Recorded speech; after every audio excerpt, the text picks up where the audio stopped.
네, 안녕하세요. 저는 파수에 근무하는 최재호라고 합니다.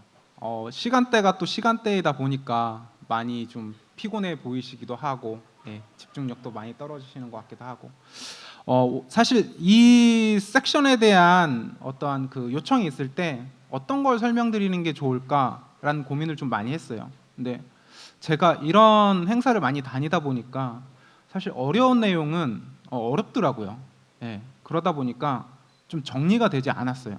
그리고 이게 과연 내가 담당자 입장에서 이게 나에게 설득력이 있는 것인가? 이런 의문점을 갖고 항상 돌아가게 되더라고요. 그래서 제가 오늘은 조금 더 AI 기술을 활용해 가지고 비정형 데이터를 어떻게 관리할 것인지를 설명을 드리는데 좀 쉽고 가깝고 그리고 실제 사용할 수 있는 유스 케이스 중심으로 좀 설명을 드리려고 합니다. 일단은 AI 발전과 현재 AI를 설명을 드려야 되니까 현재의 상태는 어떤지 그리고 국내의 규제라든가 이런 동향에 대해서 간단히 설명을 드리고요.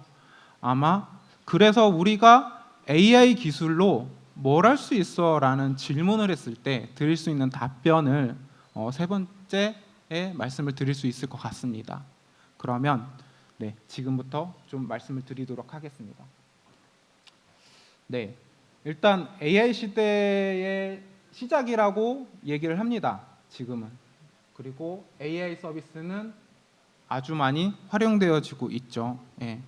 실제로 4차 산업혁명 이야기할 때 AI를 빼놓고 이야기할 수는 없었어요. 그런데 실생활에 4차 산업 중에 실생활에 빠르게 빠져든 게 무엇인가? 라는 질문을 드렸을 때는 아마 누구나 공감하시는 게 AI일 거예요. 우리가 흔히 사용하고 있는 AI 스피커부터 저희 리모컨 찾을 때도 AI를 통해서 찾잖아요. 그런 것처럼 AI는 생각보다 빠르게 저희 실생활 그리고 기업 환경에 나타나고 있습니다. 우리가 우리 생활 속에 얼마나 빠르게 하고 있는지 이거에 대한 이제 고민을 많이 하시는데 AI를 얘기할 때 항상 하시는 게 이게 AI가 활성화되면 소위 말하는 화이트 컬러는 사라질 수도 있다. 이런 얘기까지 나왔었죠. 그래서 기대하는 건 대부분 이런 것들이었습니다. 노동 비용에 대한 절감, 그리고 새로운 일자리 창출, 그리고 어떠한 생산성 향상을 기대하고 있었고요. 그러다 보니까 아마 오신 기업이나 기관에서는 그런 고민을 많이 하시는 것 같아요. AI로 우리가 무엇을 할 수 있을까? 이 서막을 되게 빠르게 앞다툰 게 챗GPT인 것 같아요. 아마 체감하실 수 있을 것 같아요. 어떠한 AI 기술이 나왔을 때보다 굉장히 빠르게 저희한테 임팩트가 있었습니다. 일단 생성형 AI는 소프트웨어 개발, 의료, 그리고 금융, 마케팅을 포함해서 산업 전반에 널리 사용되고 적용되어지고 있는 게 현실입니다. 그러다 보니까 이 생성형 AI하고 기존 AI의 차이점은 되게 명확하죠.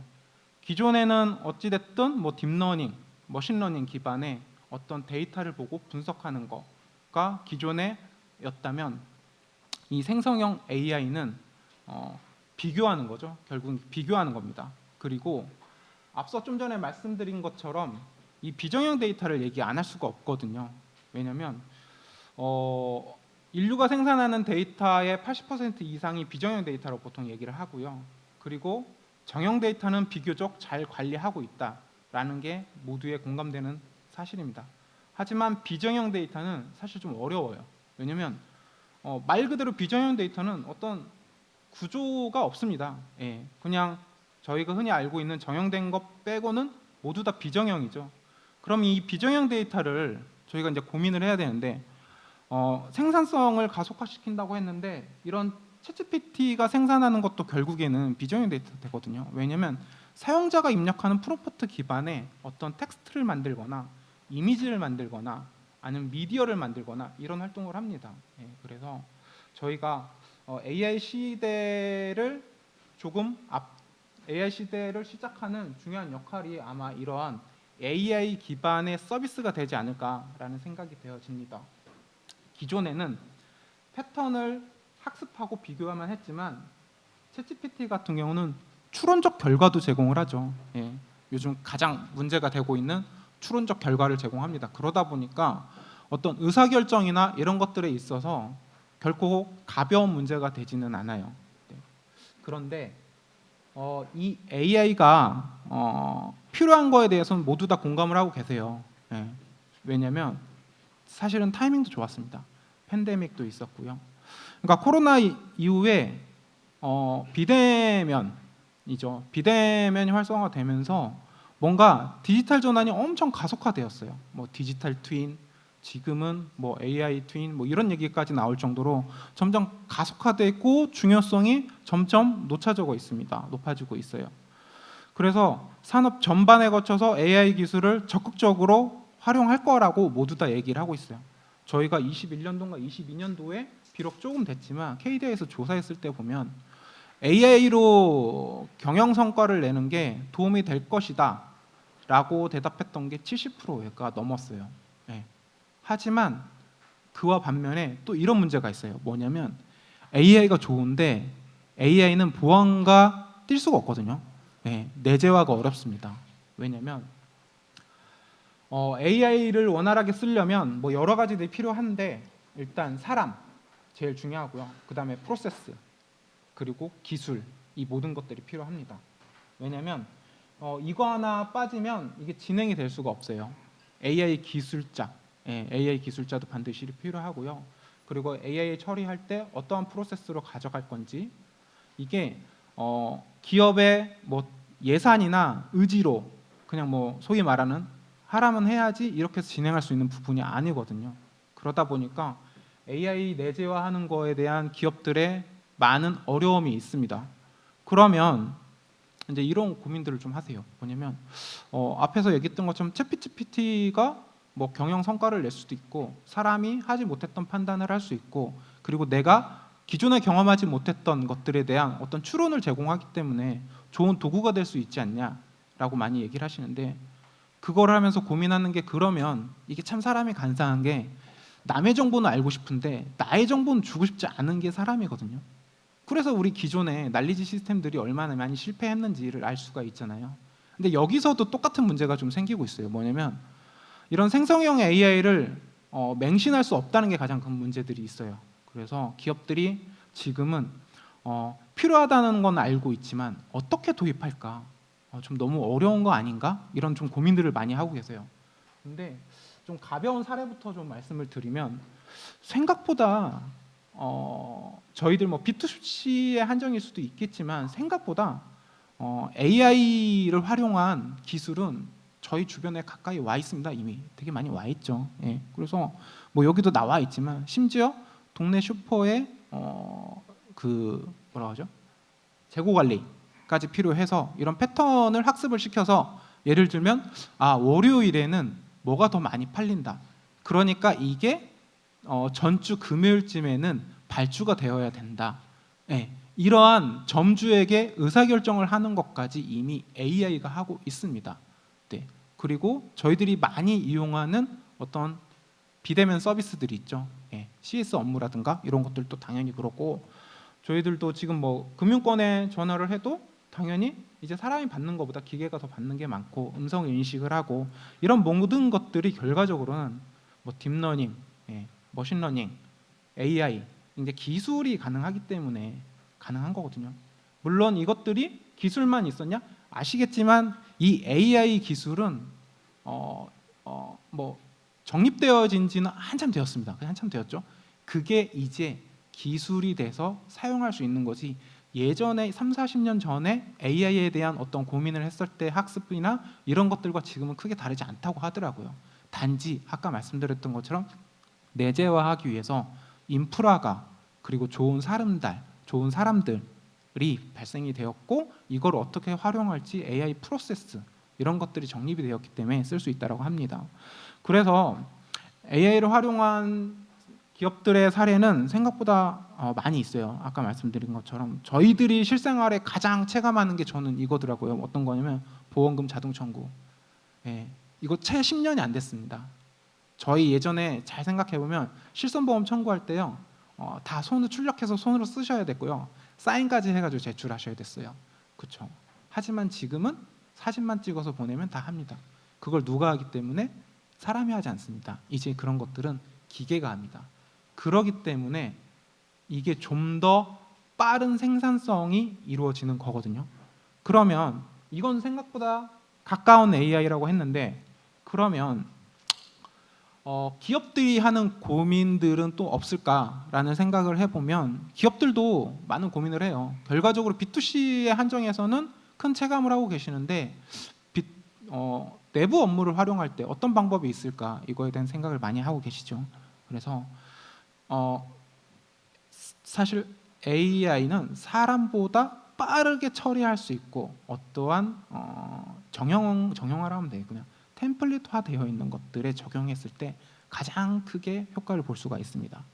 그러다 보니까 실제로 뭐 이 조사기관에서 발표한 것처럼 AI 업무 활동을 영향도를 체크를 했을 때는 뭐 금융보험업 이런 것들이 당연히 퍼센트가 높을 수밖에 없겠죠. 앞에서 예로 들었던 것처럼 그런 사람들이 기존에 사람이 했던 일들을 빠르게 기계 AI가 대신할 수 있는 것들로 하다 보니까 이런 쪽으로 되어지고 있고, 이뿐만 아니라 점점 전문 과학기술 분야라든가 아니면 정보산업이라든가 아니면 헬스케어라든가 이런 쪽으로 빠르게 점점점 진화될 겁니다. 분명히 머지 않았고요. 그리고 생성형 AI를 보통 얘기할 때 이제 많은 고민을 하시는 게 사실 이거예요. 저희가 아까 말씀드린 것처럼 가깝다고 말씀을 드렸는데 내부 업무에 활용하시는 건 생각보다 멀리 있어요. 이게 쉽게 의사결정이 되지 않아요. 그러다 보니까 또 챗GPT가 나오고 많은 예상 못했던 보안적 사고가 발생이 되었어요. 그래서 한참 와 이건 혁신이다 라고 했다가 갑자기 모든 기업들이 야 서비스 막아, 이런 일이 발생이 되었죠. 소스 코드가 나간다든가 사람들이 야 프로그래밍 대신해줘. 아까 AI의 긍정적인 측면이었거든요. 근데 이제 이게 문제가 기업 내 내부 자산을 활용할 때는 그렇게 사용을 하기 좀 어렵다는 게 이제 문제가 됩니다. 그래서 국내외 동향이 어떻게 되는지 간단히 좀 설명을 드리면, 일단 보안 전문가들이 한 85%가 생성형 AI로의 사이버 공격이 오히려 늘었다고 얘기를 해요. 이거 그쵸? 예상 가능한 일이에요. 저희들이 이게 나왔을 때 생성형 AI가 나왔을 때 빛과 암이 명확했는데 대부분 암을 이야기할 때 이런 얘기들을 많이 했어요. 오히려 악용하는 게 더 큰 피해를 발생할 거다. 그렇게 얘기를 했습니다. 실제로 그랬었습니다. 그러다 보니까 어떤 업무에 대한 생산성 혁신을 제공했지만 결국에는 이 찜찜한 많은 불안 요소들을 해결을 하지는 못했습니다. 해결할 수가 없어서 그러다 보니까 좀 망설이고 있습니다. 주저하는 현상이 발생되는데, 이제 가장 큰 문제가 이게 아까 이제 제가 추론적 결과라 그랬잖아요. 이게 추론이에요, 추론. 사실이 아니고 추론입니다. 그리고 학습 데이터를 기본으로 한 추론이다 보니까 이게 과거의 정보가 올바른 정보인지 판단할 수가 없어요. 그러다 보니까 어떤 잘못된 정보, 어떤 편향적이거나 아니면 환각 현상이라고 하죠. 이런 문제들이 있어서 사회적 혼란을 얘기한다고 하는데, 이거는 일반적인 환경이고 여기 오신 분들이 아마 AI 썼을 때 어떤 문제가 생길까라는 고민했을 때 첫 번째 생각하시는 건 아마 데이터 유출일 거예요. 이건 진짜 고민 안 하실 수가 없거든요. 왜냐하면 학습을 시키려면 데이터가 필요하고요. 올바른 추론이라고 얘기했지만 그 추론에 대한 그 결과를 받으려면 질의가 좋아야 되거든요. 그러면 그 질의가 좋으려면 정확한 정보, 클렌징된 정보를 프롬프트 해야만 이게 결과가 나옵니다. 하지만 이러한 정보들은 아까 말씀드렸던 것처럼 결국에는 보안과 또 문제가 됩니다. 그래서 어떤 데이터 합성 과정에 문제가 있고, 그리고 어떤 그 대화 과정에서 개인 정보라든가 이런 민감 정보가 유출이 되는 게 어떤 생성형 AI를 쓰시는 거에 대해 있어서 가장 주저하신다고 기업 담당자들은 얘기를 하시더라고요. 그래서 법적이나 규제적으로 보면 좀 요거 내용을 보시면 알겠지만 좀 해외하고 국내는 좀 다릅니다. 편차가.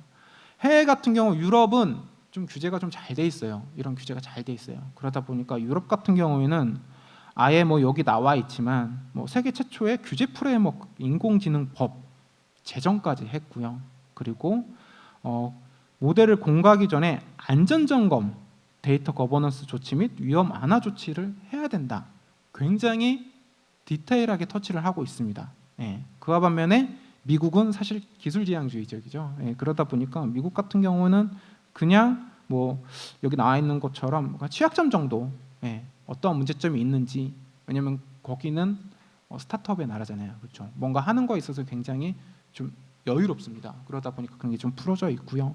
그에 반면에 국내 같은 경우에는 지금 아마 챗GPT를 우리 직원들이 써도 되는지, 생성형 AI 서비스들 뭐 챗GPT만 있는 건 아니잖아요.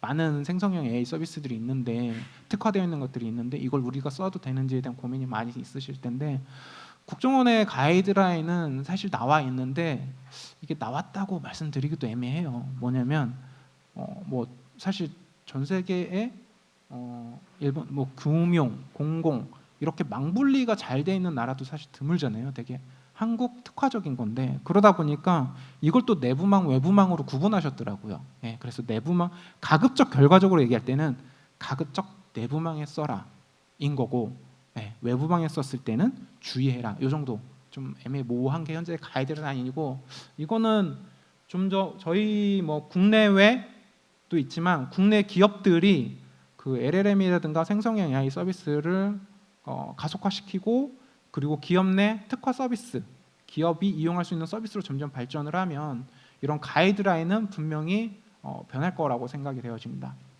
제가 앞에서 이제 설명을 드렸던 거는 이제 이런 문제를 설명을 드리려고 했던 거예요. 자, AI가 화두인 건 맞고 실생활에 빠르게 되는 것도 많아. 그리고 우리가 체감하는 부분들도 많은데, 이거를 이제는 어렵고 규제도 많은데 이거를 우리가 멀리 해야 될 것인가라는 고민을 하고 계실 거예요. 그렇죠? 근데 이게 생각보다 잘 사용하면 그렇게 멀리 있어 필요는 없는 것 같습니다. 제가 볼 때는. 그래서 제가 이번 시간에 말씀드릴 거는 어떤 거냐면, 이거를 AI를 활용해서, AI 기술을 활용해서 일단 쉽게 할 수 있는 거, 그리고 바로 할 수 있는 거, 그리고 했을 때 추가적인 가치가 있는 거, 이런 것들을 좀 말씀을 드릴게요. 비정형 데이터라고 말씀을 드렸잖아요. 예, 생성형 AI가 생성하는 콘텐츠들이, 그러니까 저희가 OCR을 얘기 안 할 수가 없어요, 시작은. 그래서 제가 OCR하고 기본적인 몇 가지 말씀을 드리고 유스 케이스를 설명을 드릴게요. 기존의 텍스트 기반의 문서들은 잘 관리들 하셨어요, 그쵸? 예, 아주 잘 관리하셨어요, 모두 다. 왜냐하면 개인정보보호법이라는 국내에는 아주 강력한 법도 있고 빠르게 개정이 되는 법들이 있기 때문에 발맞추어서 잘 하신 게 사례입니다. 하지만 이게 문제가 됐던 게, 기술이 쫓아오지 못해서 한계 가지고 있었던 것들이 있었거든요. 그게 이제 저희들 이제 OCR 부분인데, 어떤 거냐면 결국은 비정형 데이터 내 텍스트 기반이 아닌 데이터들을 잘 관리하지 못했던 게 현실이었어요. 예. OCR이라는 게 최근의 기술은 아니에요. 이것도 굉장히 오래된 기술이고요. 하지만 오래된 기술이지만 그거를 실제 업무에 활용하는 것들은 좀 어려웠어요. 많이 어려웠습니다. 그런데 이것도 결과적으로는 인프라와 좋은 소프트웨어가 만나면서 잘 활용할 수 있는 방법들이 생겨졌습니다. 그래서 이제는 기업 내 가지고 계신 스캔된 문서이거나 아니면 텍스트 기반이 아닌 이미지 PDF 문서라든가 이런 이미지 파일에 대해서 어떤 내용을 추출을 하고 내용을 DB화하는 일에 대해서 이제는 망설일 필요는 없으신 것 같습니다. 예, 그런 이유를 설명을 드리는 게, 기존의 OCR 대비 AI 기반의 OCR은 많이 달라졌어요. 예, 많이 달라졌습니다. 기존에는 뭔가 정형은 아니지만 어떤 템플릿화 되어 있고, 그리고 그거를 추출했을 때 이걸 어디다 쓰지? 이런 것들도 있었고요. 예, 이런 것들이 있었는데, 지금은 어떤 AI 기반의 어떤 OCR은 어떤 그 뭐 여기도 나와 있지만 비정형 데이터나 이미지에서 텍스트 추출이나 데이터 추출을 하는 데 있어서 기존과 다른 경험을 여러분들한테 제공을 하고 있습니다. 몇 가지가 있는데요.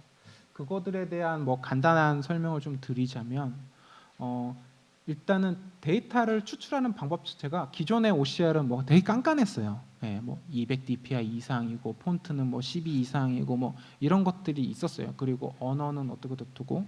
이런 문제들을 한 번에, 물론 뭐 사람의 만족도보다는 아직 낮을 수 있지만 기존 대비했을 때는 비약적으로 발전을 했습니다.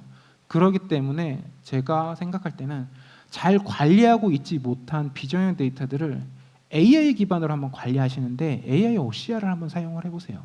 예, 그러시면 많은 것들을 얻으실 수 있는데 그게 이제 대표적인 사례가 이런 것들이에요. 어쩌면 NER입니다. 우리가 이제 NER이 어떻게 말씀을 드리냐면 NER은 그 비정형 데이터 내에 저런 객체들을 분석해서 알려주는 게 보통 이제 NER이라고 얘기를 하잖아요.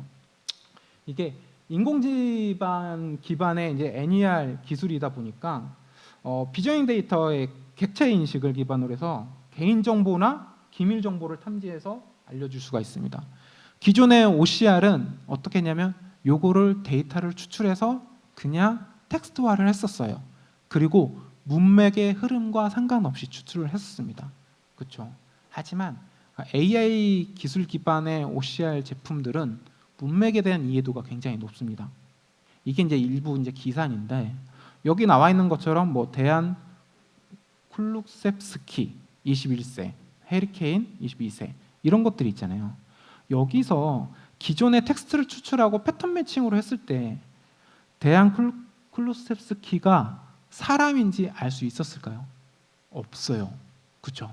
얘가 사람인지 알 수 있었던 방법은 문맥 기반으로 데이터를 추출한 다음에 좋은 학습 데이터 기반으로 이거는 사람이라고 얘기했기 때문에 왜냐하면 뒤에 나이가 있죠. 그렇죠? 누구인데 얘 나이가 21세래요. 21세래요. 그러면 이거는 사람인 거예요. 그렇죠? 이런 것들이 가능해졌습니다. 그러다 보니까 이런 비정형 데이터 내 객체를 분석을 해서 이거를 텍스트화를 하고 이걸 DB화해서 활용할 수 있는 것들이 굉장히 많아졌어요. 그 몇 가지 좀 사례를 말씀을 드리면 마스킹이 가능해졌습니다. 네, 데이터 마스킹이 가능해졌어요. 아까 민감 정보를 찾았다 그랬잖아요. 자, 앞에서 저희들이 기존에 기관이나 기업에서 서비스하고 있는 데이터나 아니면 사용자들한테 받는 데이터, 뭐 증명 데이터라든가 이런 것들 중에 개인 정보가 있으면 저희는 개인 정보를 파기해야 되는 조치를 해야 됩니다. 네, 그거를 기존에 이미지나 이런 것들은 할 수가 없었죠.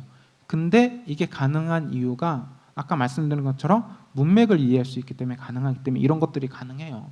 예를 들면 뭐 여기에도 나와 있지만 일반적으로 개인 정보나 이런 정보를 마스킹하는 것뿐만 아니라 어떤 그 뭐 법제문이라고 얘기를 하면 피의자 이름을 가려야 된다.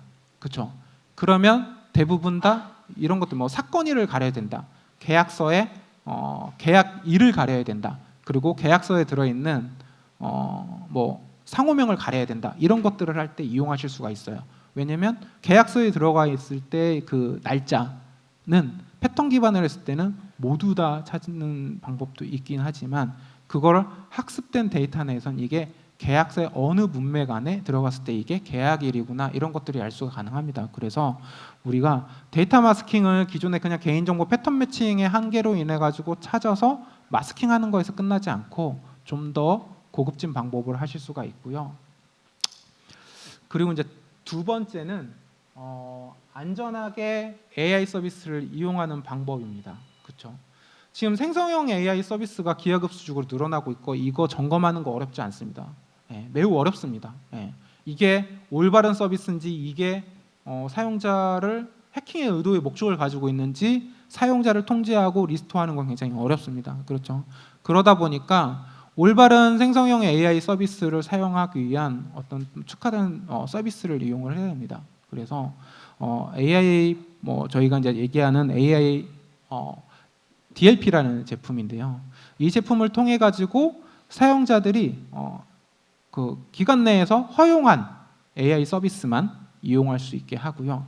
그리고 사용자가 이용한 내역에 대한 파일이든가 아니면 아까 프롬포트라고 했던 질이라든가 이런 내용에 대한 내용을 분석을 해서 관리자한테 어떠한 위험이 발생되어 있는지 아니면 어떤 사용자가 어떠한 질의를 했고 그 질의 내용 안에 중에 민감 정보가 있었는지 우리 기관 내에 밖으로 나가면 안 되는 정보가 있는지 이런 것들을 알려드릴 수 있습니다. 네. 그리고 이제 또 하나 마지막으로 말씀을 드리면 LLM에 대한 관심도가 좀 있으실 거예요. 왜냐하면 생성형 AI를 한다고 했는데 생성형 AI는 아까 제가 난리지 시스템 애들이 성공하지 못한 사례를 말씀드렸던 것처럼 이게 저희의 고급된 정보를 지뢰할 수가 없거든요. 예, 그러다 보니까 내부적으로 첫 번째 사용자 보고 궤도를 시킬 거고요. 두 번째 아까 말씀드렸던 DLP 같은 솔루션을 통해서 기관 내에서 허용한 생성형 AI 서비스만 이용하게 하실 거고 그 기반으로 했을 때 그 생성형 AI로 지뢰했던 내용에 대한 관리자 모니터링이 가는 걸 하실 거예요. 그 다음에 마지막이 문제인데 일단 이 LLM 거대 언어 모델을 지금 연이어 계속 개발하고 있어요. 예, 얼마 전에 뭐 네이버도 했었죠. 예. 근데 이게 기업에서 쓰려면 결국에는 특화돼야 되거든요. 왜냐면 사실 기업 내 의사결정을 하는 데서 기업 내 중요 정보는 기업 내 데이터를 활용을 해야 돼요. 그렇기 때문에 LLM을 많이 하시려고 하셔요. 예. 하시려고 하시는데 그게 뭐 내재화라든가 이런 문제들이 있지만 결과적으로는 가장 LLM을 잘 가려면 기존에 가지고 계셨던 비정형 데이터에 대한 관리를 좀 잘 하셔야 됩니다. 예. 그래서 저희는 아까 뭐 그 생성형 AI의 문제점이라고 말씀드렸던 것처럼 거기서 보면 최신 데이터가 아닌 것들이 이 추론적 결론을 내보면 잘못된 편향적인 의견을 제공할 수밖에 없거든요. 예. 그러다 보니까 어떤 최신 문서를 관리할 수 있는 방법이 있어야 돼요. 그래서 뭐 예를 들면 마케팅 자료를 만들 건데 기업 내 모든 데이터를 학습시켜 가지고 마케팅 자료를 만들 필요는 없잖아요. 그렇죠? 그러다 보니까 그런 것들 최신 학습되어 있나 최신 문서를 기반으로 학습할 수 있는 데이터를 말 수 있는 기본적인 인프라를 가지셔야 되고요. 물론 LLM을 만들기 위해서는 비용적인 부분을 무시할 수가 없습니다. 이걸 최소화하기 위해 효과를 내고 최소화하기 위해서는 기존에 가지고 있는 비정형 데이터에 대한 어떤 필요 없는 중복 관리가 잘 되어야 됩니다. 예, 이런 것들이 중복이 잘 관리가 되어야 되고요. 그리고 이제 마지막으로 이 문서에 대한 메타 정보라고 얘기를 하는데 어떠한 추론적 결론을 내는데 제가 프롬프트했던 것들이 보지 않아야 되는 문서에서 나오는 게 과연 기업 내 특화 서비스에서 의도하는 건가? 분명히 아닐 겁니다. 그렇죠? 사용자가 여전히 기업과 기관에서는 어떤 데이터에 대해서는 등급별로 관리를 하실 거고요.